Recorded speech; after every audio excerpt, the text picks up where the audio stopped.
Hello दोस्तों, welcome to our YouTube channel. आज हम बात करेंगे हीथ लीजर के बारे में, जिन्होंने साल 2008 में आई क्रिस्टोफर नोलन की द डार्क नाइट मूवी में एक विलेन का रोल प्ले किया था और वो प्ले जोकर का था। So let's talk about joker. 4 अप्रैल 1989 को जन्मे पर्थ, ऑस्ट्रेलिया में हीथ लेजर का पूरा नाम हीथ एंड्रयू लेजर था। इनकी पत्नी का नाम मिशेल विलियम्स था, जिनका 2007 में तलाक हो गया था। इनसे इनकी एक बेटी थी जिसका नाम मटिल्डा लेजर था। हीथ लेजर एक ऑस्ट्रेलियन एक्टर और एक म्यूजिक वीडियो डायरेक्टर थे। 1990 में हीथ लेजर काफ़ी ऑस्ट्रेलियन मूवीज़ और टीवी शो करने के बाद साल 1998 को अमेरिका चले आते हैं ताकि वो अपने फिल्मी करियर को और ज़्यादा डेवलप कर सके। बहुत सारी हिट मूवीज़ देने के बाद हीथ लेजर को साल 2008 में क्रिस्टोफर नोलन की द डार्क नाइट मूवी में एक विलन का रोल प्ले करने के लिए मिलता है और वह अपने रोल को बखूबी निभाते भी हैं। दोस्तों, अब हम बात करते हैं उन फैक्ट्स के बारे में जो काफ़ी ऑडियंस से छिपाए गए थे। पहला फैक्ट है दोस्तों, हीथ लेजर एक विलन का नहीं बल्कि एक एक्टर का रोल प्ले करना चाहते थे। बैटमैन मूवी में खुद बैटमैन बनना चाहते थे, लेकिन उनकी किस्मत ने उनके लिए कुछ और ही सोच रखा था और उन्हें मिला एक विलन का रोल, जी हाँ, जोकर का रोल। नंबर 2, दोस्तों, हीथ लेजर कभी भी नेगेटिव रोल नहीं करते थे। तो बैटमैन ऑडियंस ने सोचा कि हीथ लेजर एक ऐसा रोल प्ले कर पाएंगे जो एक नेगेटिव तो है ही है, लेकिन एक ऐसा किरदार जो लोगों को बिल्कुल चौंका कर रख दे, जोकर। इनसे पहले काफ़ी लोगों ने जोकर का रोल प्ले किया था, लेकिन हीथ लेजर एक ऐसे एक्टर थे जो पहली बार एक नेगेटिव रोल कर रहे थे। लेकिन दोस्तों, हीथ लेजर ने अपनी भूमिका से लोगों को चौंका दिया था और अपने अभिनय की ऐसी छाप छोड़ दी थी जिसकी लोग आज भी सराहना करते हैं। नंबर 3, हीथ लेजर से पहले जोकर का रोल काफ़ी एक्टर्स ने निभाया था, लेकिन हीथ लेजर जोकर का रोल प्ले करने वाले सबसे कम उम्र के व्यक्ति थे। Number 4, Heath Ledger clockwork orange से काफ़ी प्रभावित थे। दोस्तों, क्लॉकवर्क ऑरेंज पुराने समय के मूवीज़ में अभिनय करने वाले एक अजीब से अदाकार थे। अजीब से अदाकार से मतलब वह अपने अदाकारी में अजीब सी हंसी, अजीब सी आवाज़ और अजीब सी चाल ढाल का इस्तेमाल करते थे, जिनसे प्रभावित होकर हीथ लेजर ने उनके अभिनय को अपने अभिनय में डाल दिया। नंबर 5, हीथ लेजर ने अपना मेकअप खुद किया था। जी हाँ दोस्तों, हीथ लेजर ने अपना मेकअप खुद तो किया ही था और वह महंगे मेकअप के बजाय सस्ता मेकअप यूज़ करते थे और उन्होंने खुद सस्ता मेकअप परचेज़ किया था मूवी के लिए। उनका मानना था कि महंगे मेकअप की बजाय सस्ता मेकअप उनके मेकअप में और रियलिस्टिक आर्ट डालेंगे, और यही हुआ। लोगों ने उनके मेकअप को सराहना दी। नंबर 6, जोकर का निशान दोस्तों ग्लास्को स्माइल पर आधारित था। ग्लास्को स्माइल 1920 में अपने एक परिवार के साथ रहते थे।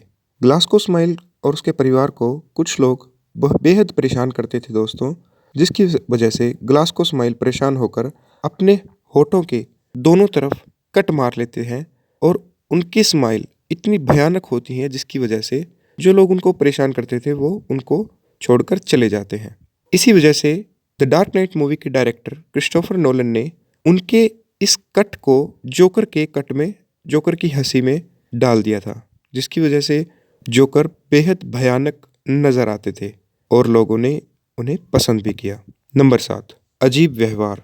जी हाँ दोस्तों, हीथ लेजर का मानना था कि वह जोकर के अभिनय में इतना डूब जाएंगे जिसकी वजह से लोग हीथ लेजर को नहीं बल्कि जोकर को देखना चाहते हैं। तो हीथ लेजर ने जोकर के अभिनय में डूबने के लिए अपने आप को 43 दिनों के लिए, जी हाँ, 43 दिनों के लिए एक मोटेल के कमरे में खुद को कैद कर लेते हैं।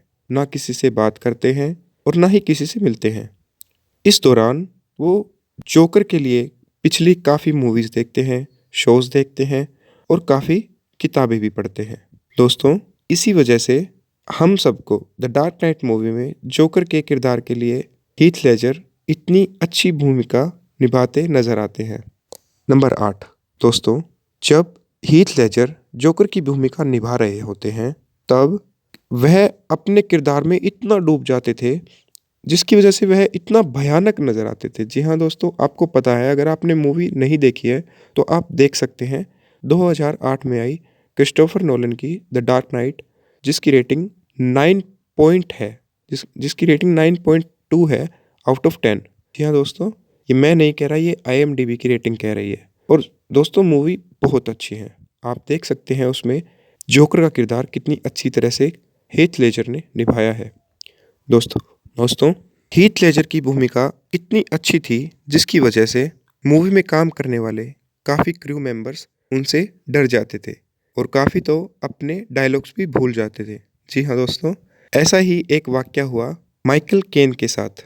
माइकल केन वह व्यक्ति थे जिन्होंने बैटमैन के सहायक के रूप में काम किया था। अल्फ्रेड अल्फ्रेड के जो अल्फ्रेड का किरदार निभाया था, माइकल केन ने निभाया था।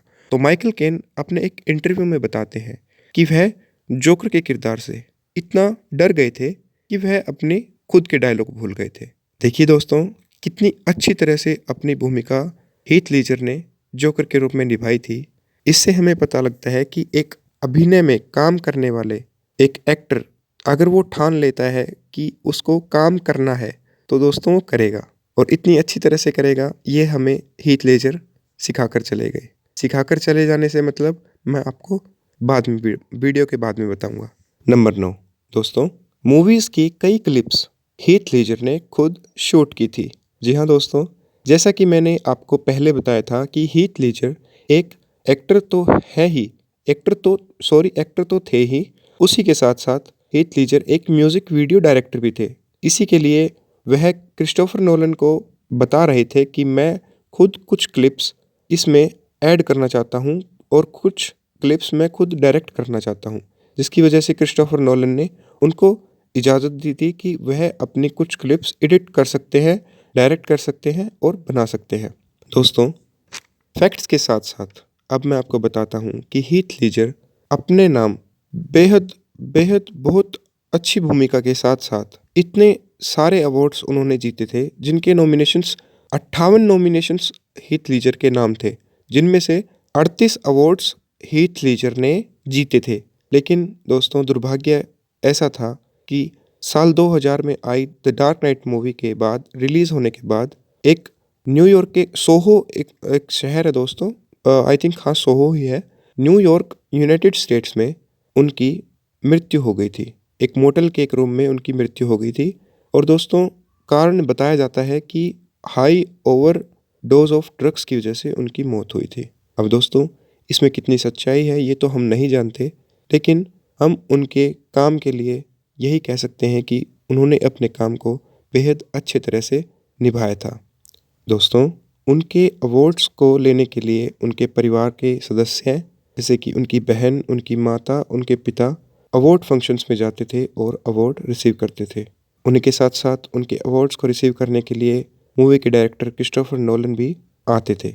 और जब उनको याद किया जाता था तो हॉल में जितने भी स्टार्स होते थे वो रोने लग जाते थे, उनकी आंखों में आंसू आ जाते थे।